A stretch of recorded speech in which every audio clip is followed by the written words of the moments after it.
What's up, everybody, and welcome to another episode of the Trust Your Board podcast. My name is Stephen Wright, joined by William Monroe. How you doing, Will? Steve, doing well. First week here with bye weeks, so we've got some start-sit questions that are probably going to be a little more difficult than usually. The teams are probably, grasping for straws here for some, filling in some holes for some of your stud players. Yeah, I'm already seeing some names I don't think we've really talked about much this year. Zach Wilson's in here, Michael Carter, Elijah Moore. So yeah, are you ready to just jump right into it? Yeah, and just a reminder, the bye weeks: Raiders, Titans, Lions, Texans. Just kind of looking at it and saying it again. I guess there's really not a ton. I mean, you have maybe one or two players on the Texans. The Lions are pretty banged up as it is, so we really weren't playing a ton of those. And then you're one or two guys on the Titans. I think the Raiders is probably the big one that people are losing. I know I'll be losing Darren Waller in our work league. Yeah, very true. Adams, Waller, Renfro, Carr, maybe Jacobs. So yeah, there's definitely a lot going on there. So yeah, I mean, if you have Carr, listen up because we're going through some quarterbacks here. First, Geno, potential waiver wire ad there, versus the Cardinals or Russell Wilson. Assuming he plays, I haven't heard much about that at the Chargers. Yeah, Russ.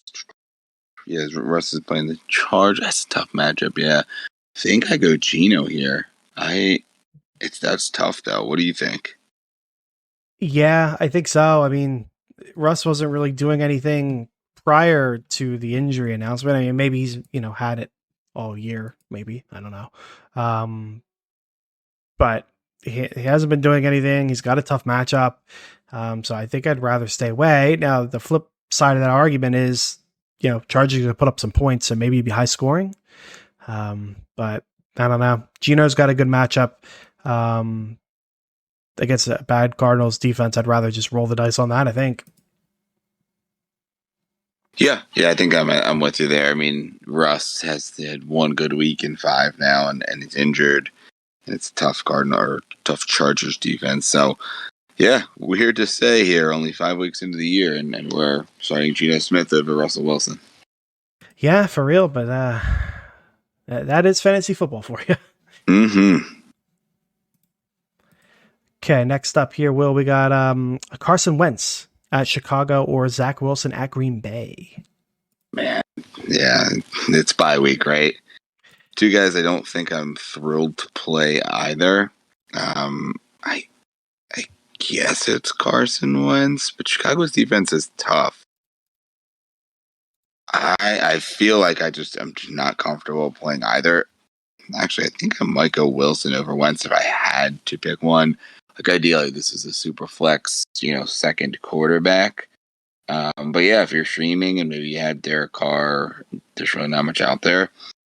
I just struggle to play Carson Wentz here. I don't know if you saw the clip, but there's a interview with the head coach of the Washington Commanders, and they're asking him about what's going wrong with the team so far, and he said the quarterback.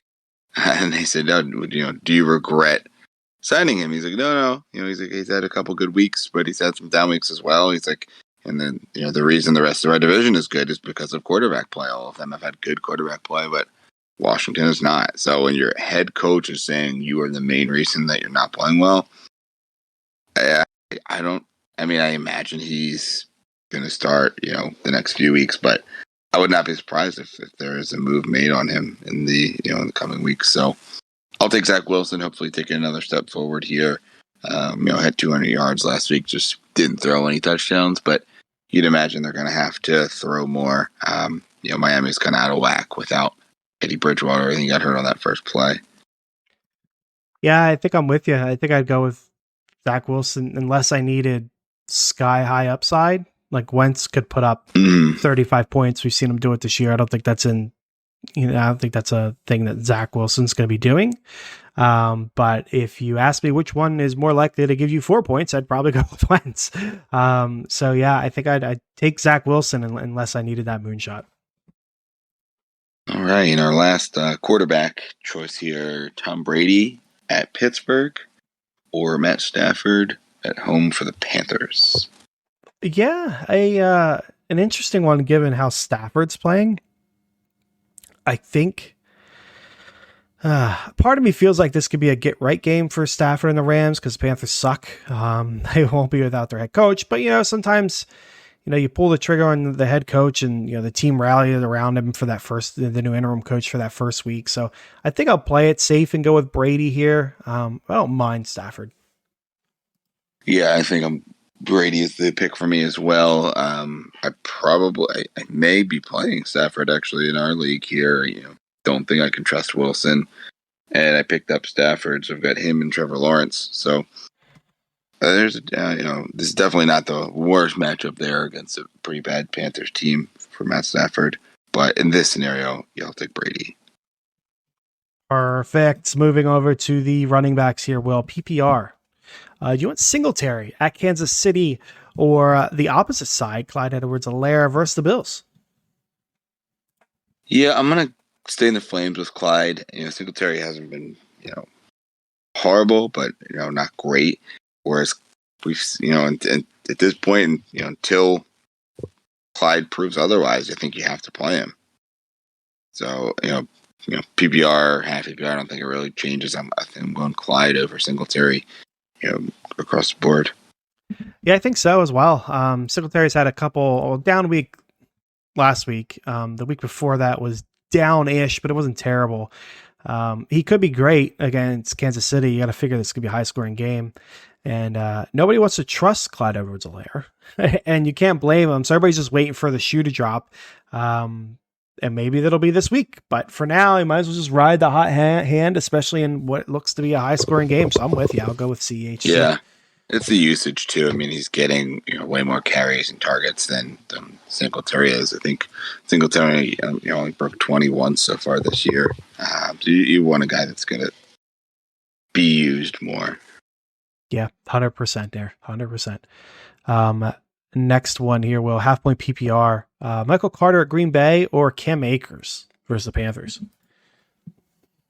I'll take Michael Carter. I am out on Akers. He did not look good. And, granted, Henderson, didn't take anything. It seemed like they didn't really use him that much, which is strange.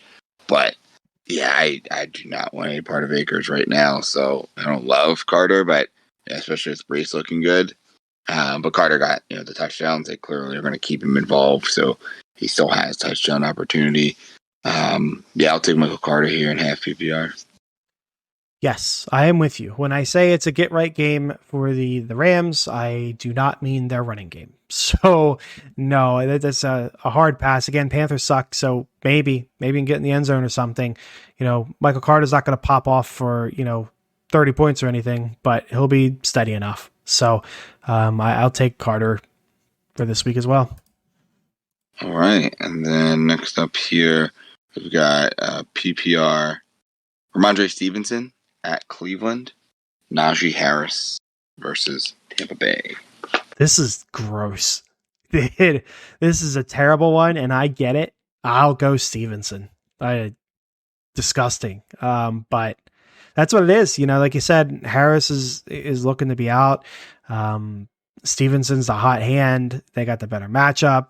Steelers offense isn't right. I mean, they got a rookie quarterback. The Bucs run defense is really good. It's just perfect storm. So yeah, it's great. Like you said about the Geno Russ one. Imagine talking about that in preseason. It's the same situation. I'll go with Stevenson here. All right. And that wraps up running back. So we can move over to wide receivers. Did you answer that one? Did I miss something? No. You're just with me, right? I agree. Stevenson okay. By a mile. It's crazy because Najee Harris, but Tampa's got a great defense. The team for Pittsburgh's offense is not great, and Najee's got a brutal stretch coming up here. With the injury to Damien Harris, Stevenson easily. Beautiful. So now we can move to the wide receiver as well. Now. Wide receivers. So PPR, Christian Kirk at Indy or Alan Lazard versus the Jets? Yeah, this one is interesting. and Kirk has been good all year. I think we saw pretty down game here for him most recently. Um, but I think the idea is that JT is probably going to be back, so we'll have a more competitive offense there for Indy. So yeah, I like Christian Kirk in this game. Has cooled off. 9 targets, but only 2 catches 2 weeks ago, and then this most recent week, just 1 catch for 11 yards, only 3 targets. So not great. But I think they paid him. They want to get him more involved in the offense, uh, especially because we saw it with their early success in the season. So yeah, pretty easily. I think the Christian Kirk here. What about you? Yeah, I don't think it's as easy. Lazard's been double digits for the past 3 weeks now, from a fantasy perspective. And I think that's probably good enough for me. But like, I phrase other things. I don't think he has the same upside as Kirk, as we've seen with Kirk. He's got really high upside, when the targets are flowing and whatnot. They just haven't been. So I don't know if he was just hot and now he's not, or something they could just focus on. But Lazard's been good enough for me that I think I would go with Lazard here. All right. Next up here, another full PPR. Michael Pittman versus the Jaguars. Adam Thielen at Miami. Yeah. An interesting one. I mentioned on the waiver show that Alec Pierce has been emerging and Pittman hasn't been as good as he was in the beginning of the season. Thielen kind of all over the place as well. Had like 2 or 3 good weeks in a row. This past week, not so much. But he's got a real good matchup against Miami, and I think that's what I like. So I'm going to go with Thielen here. But I'd be pretty happy starting either of them. What do you think?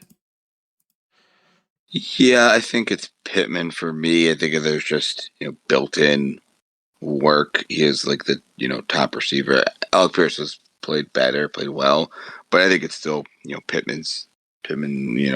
Should be the target king there. Whereas you have the running backs, you obviously have Justin Jefferson. Rager got involved, has scored. I think there's just more variability there for Thielen. So I'll stick with the stud there, especially with what hopefully is a bounce back game for the Colts offense. With ideally JT coming back, just kind of makes things more even for them. So obviously TBD. We'll see if JT comes back, because if not, maybe it is a little bit more rough sailing for that team. But here we are on Monday. It's got to be Pittman for me. Yeah, fair enough. Next one, an interesting one, I think. Half-point PPR, Michael Gallup against that Philly defense, at Philly, or Elijah Moore at Green Bay. Yeah, I think it's Gallup fairly easily for me. I mean, Eli is just, he's got a few targets. I think he had 1 catch this most recent week. A few catches the last few weeks, but has, on half PPR hasn't broke double digits yet. A lot of that's just he hasn't gotten in the end zone, so that's going to hurt. But yeah, I mean, we want to see this offense get a little more consistent. Everyone's healthy. It's pretty clear that Garrett Wilson is their top guy. Whereas Gallup, we know he's worked into the game plan. We'll see if Dak comes back or not. But even without Dak, he's been, pretty successful here in his first 2 games back. He's not, got 2 catches, scored a touchdown, only 3 targets week 1 coming back. But, his most recent week, 5 targets, 4 catches. So good to see him, back and being worked into the offense. And you got to imagine that's only going to increase each week as he gets healthier and more game speed. Yeah, I'll go with Gallup fairly easy, as well. But I do understand the hesitation given, how the Philly defense has played. I would imagine Lamb's going to end up with Slay, and maybe that opens things up for Gallup, actually. Or maybe, Cooper Rush gets eaten alive by Philly and they just don't do anything. I don't know. So I get it. But I'm not going to turn away from him for, an inconsistent Elijah Moore and Zach Wilson, who's not unleashed any kind of upside yet. So, yep, Gallup for me as well. All right. Moving on to our tight end flex portion, which usually is flex, and this week is actually tight end. So it's interesting to see. We have George is a full PPR. George Kittle at Atlanta, Taysom Hill versus the Bengals. Yeah, this I get it, but no. Don't love it. Yeah, I will stick with Kittle, especially with the matchup against Atlanta. Pretty solid matchup. They probably got similar upside. I mean, Kittle's not going to go off for 30 points, so I guess they don't have similar upside, but I can't see Taysom ever doing that again. So, yeah, it's Kittle pretty easily for me. I'm not making this move. Yeah, I'm there with you as well. It's Kittle. I mean, I think you're chasing the points there with Taysom Hill. It's just we don't know what we're going to see, who we're going to get involved in the game. So with the possibility of Jameis Winston coming back, Kittle, obviously hasn't gotten in the end zone, hasn't produced like we would like, but we know who he is. We know what George Kittle is. So I'll take George Kittle here pretty easily. Okay, perfect. That's going to wrap up the start sit. Let's move over to some trade questions here, Will. PPR, first one, a very hot name on the waiver wire, Ken Walker, or 3 2023 second round picks. Yeah, I will smash accept here in Dynasty for Ken Walker, who, you probably got with the second, third, fourth pick, something like that. 3 seconds, let's say, you're hit or miss. You can really get some good gems in the second round, some really good players, but you also are going to miss on a lot of them. It's, usually 50-50 in the second round. So to get a guy like Ken Walker that has the pedigree, and then, this year even, it looks to be the top guy the rest of the year. I think this one is very easy, Ken Walker. Would you even consider it if it was guaranteed 201, 202, 203? The best you could get? Yeah, I still wouldn't. Yeah, no, I mean, same. I think it'd have to be a first if I'm giving up Ken Walker. Yeah, I'm the same. Especially with the news here, that he's going to be the guy going forward. Yep. Yeah, I'm the same. That's an easy one for me. All right, next Dynasty one here. Superflex half PPR. We've got Saquon Barkley and Mike Boone, or Breece Hall and a mid-2023 first. Yeah, I think I'm cashing in on Barkley, and I'll take the Hall on the first side on this one. Boone doesn't really matter. I mean, maybe he steps it up the rest of the year, but it was Melvin's backfield week 1. Granted, it was a short week, and you tend to go with the solid veteran in that scenario. But Hall is looking better and better. A potential mid first is a nice win, so I'm on the Hall side here. How about you? Yeah, on the Hall side as well, and even more so because it's a super flex league. So that mid 2023 first, you're probably going to get one of the top wide receiver running backs, because you imagine they'll at this stage, I'm imagining the Alabama quarterback Breece Hall and the Ohio State quarterback, Bryce Young, and the Ohio State quarterback C.J. Stroud will likely be the top 2 picks in the NFL draft. Obviously, things can change, as well as most of your dynasty drafts. So it's going to push some top talent down, being that it is a super flex league. And yeah, cashing in on Barkley here makes sense. I mean, he's playing well, and he does look to be back, but it isn't a great team. And you're getting what ideally is going to be a younger version of him in Hall, and then the flexibility of that extra first round pick. Beautiful. Next one, more interesting, redraft, half point PPR, Joe Mixon and Terry McLaurin, or Devin Singletary and Mike Williams. Yeah, that one is very interesting. I mean, McLaurin, I think, has been a pretty big letdown for where you took him and what you expected from him. Mixon maybe slightly too, but I think he's still, brighter skies ahead for Mixon. Whereas Singletary, clear downgrade there, but you're upgrading to Mike Williams. I'm going to go with the scarcity here and take the Mixon side, but I think it's a pretty fair trade. I think maybe the Mixon side slightly favored, in my opinion. But I think that's a fair trade. What about you? Yeah, I'm with you. I'll take the elite of Mixon over everything else. McLaurin, while he hasn't been what you were hoped, still the number one on offense. It's going to be passing the ball a lot, so he should be getting plenty of volume. So yeah, that seems to be the big win. I think, moving from Mixon to Singletary is going to hurt. Like, it sounds good when you're like, oh, I'll get the upgrade from McLaurin to Mike Williams, and I don't think that upgrade is going to overcome the feeling of the Mixon and the Singletary downgrade. So yes, give me the Mixon side.